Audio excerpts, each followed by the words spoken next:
Guys, kain tayo mango. Ayan o. Sweet mango ito, tingnan nyo, ang dami. Ito mo dito. Ayan. Yun Nagalamata. sa puno, alangan naman sa ugat. Kaninong puno? Kay Andres. Sigurado ka? Ayan, guys. Ito tinatawag na sweet mango. Pakitaan ko kayo ng pan. Ayan. Bihira lang ng sweet mango ngayon. Paano mo nasabi? Kukunti lang ang nagtatanim ng sweet mango. Karamihan ba? Binibenta. Ito kasi pangwal lang to. Maliliit lang ang bunga niya, idol. Pero napakatamis. Native? Walang kaasimatin ko mga idol. Sigurado? Kaya nga sweet mango eh.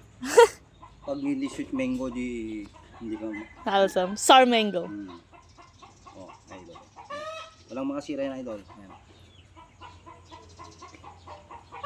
O, diba? Ang tamis.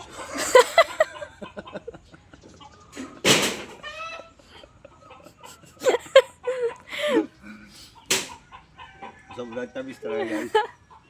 Mapapabakit ka? Sobrang tamis talaga, grabe. Ito gusto ko sweet mango eh.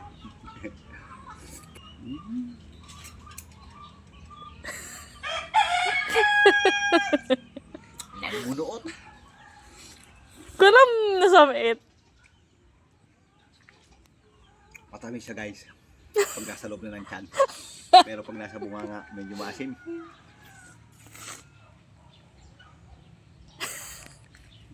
Oh, sarap talaga.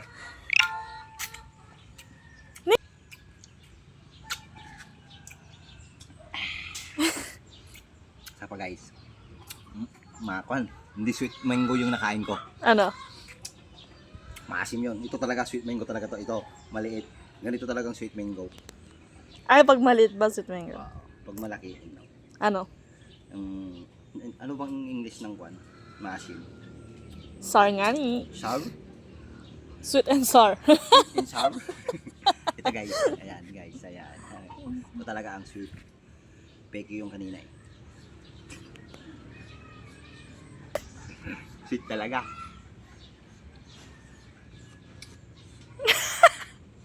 Sweet. Ayan. Talaga ba? Apay nga rin nagluro pa nga nga.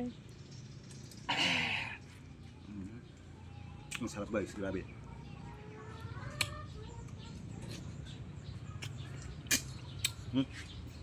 Guys, sa mga gusto nito, pumunta lang kayo sa bahay. Meron pa. May mga natira-tira pa. Mga Saan? kung pa siguro yan, mga 300 pieces. Oo, ang dami pa. 300 pieces. Guys, ito, saglit na lang mahinog to. Magbilang lang kayo ng mga ilang segundo, mahinog na to. Segundo talaga. Yes. Then, tingnan mo. 1, 2, 3, 4, 5 seconds. Hinog na. Niloloko. Ayan. Tignan nyo, ang bilis Kanina ko lang yan di ba? Ayan, guys. Di ba? Makita niyo yan. Kung pala yan hindi pa hinog. Tapos ko. Hinog na Niloloko. Don't try this at home. Mga may tama lang ang utak na gumagawa nito. Okay, salamat. Hanggang nga lang Andres lang. Pa-share po ng ating videos para marami tayong kalokohan.